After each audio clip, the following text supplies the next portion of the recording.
Welcome back to Book Buddies, and today I have another series to review, being the Emily Wilde Trilogy.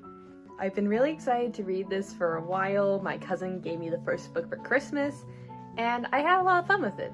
Our main character is Emily. She is a professor, and in the first book, she's been working on her encyclopedia of fairies, and she ultimately goes into the world of fairies and learns more about the world and the people. That's essentially the basic synopsis of this first book, and then later on we get more lore in the sequels. So the thing I loved most about this series was the format of it all. Especially so because in the first book specifically, she's writing down all of her notes and trying to make her big encyclopedia. The whole book is sort of written as like a diary entry. I'll give you a little example. As you can see, the start of each chapter is, we have the date, and there's not really like chapter 1, chapter 2. And at different moments in the book, we also get little footnotes. So she'll be talking a little bit about something, and then you get a footnote specifically like right here, she's talking about what this word means, or how this creature fits in with this type of creature, how they're similar. And I really find that charming. I love it when books are able to like give me a different format rather than just a basic like chapter 1, chapter 2.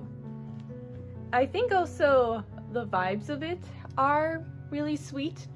It's the first book specifically, it's not overly like intense or crazy. It's a little more episodic. She's exploring the world, and initially I didn't love it, but the more I read of it and the more I kind of sat down with myself, the more I love it, because if you know me, I read a lot of big like action adventure stories with high stakes and people are dying, and sometimes I get a little emotional during it. I have to lie down for a while. So perhaps having something a little bit more chill and light was good and fun for me.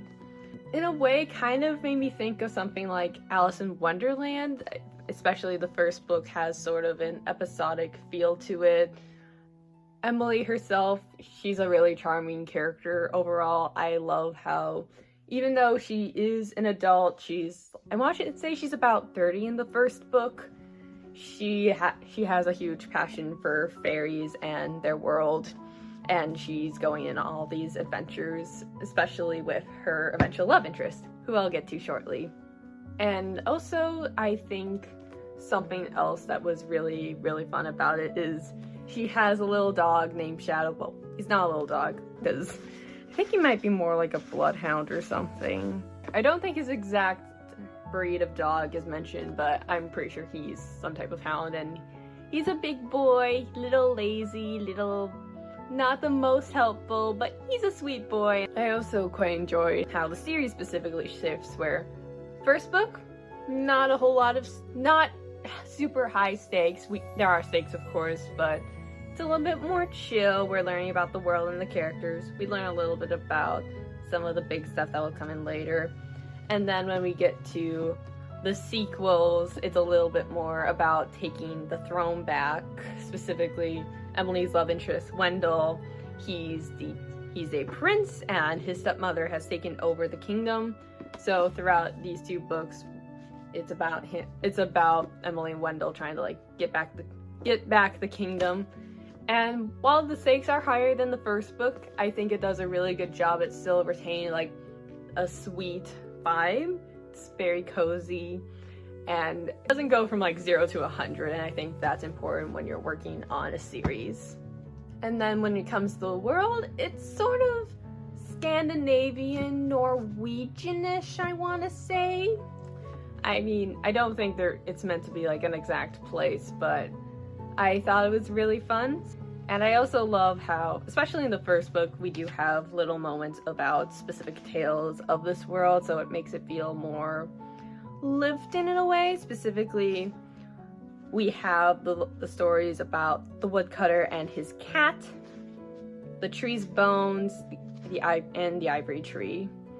And I thought this was one of my favorite parts of this book. However, as much as I enjoyed it, I did have a few qualms with it. So, first of all, I felt as though there were a few too many characters and it was a little hard to keep track of them at times. I mean, I think especially because the first book is very much about Emily learning of the world. We get a lot thrown in our face at once, so it was a little hard for me to understand who everybody was.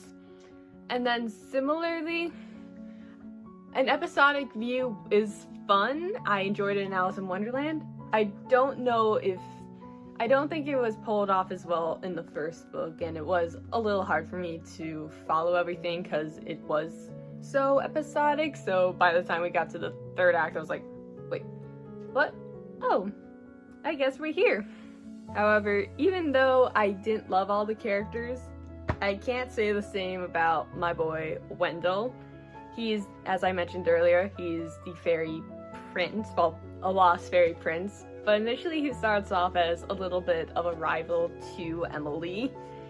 They don't really like each other at first, but they have a really fun sort of dynamic with one another. In the first book especially, it kind of reminded me of Benedict and Beatrice from Much Ado About Nothing, where they're very headstrong and they're witty, and when they're arguing, they're both completely holding their own, and you enjoy reading them. And then especially when they grow a little bit closer, you see how much Wendell really loves her, and he still retains this really fun attitude. In a way, they also kind of reminded me of Howl and Sophie from Howl's Moving Castle, where she's a regular person in this world, but she knows a little bit about magic, and then he's this being from a magical world where he can be a little over the top at times, but at the end of the day, he is really dashing, charming, and a good guy who loves his lady.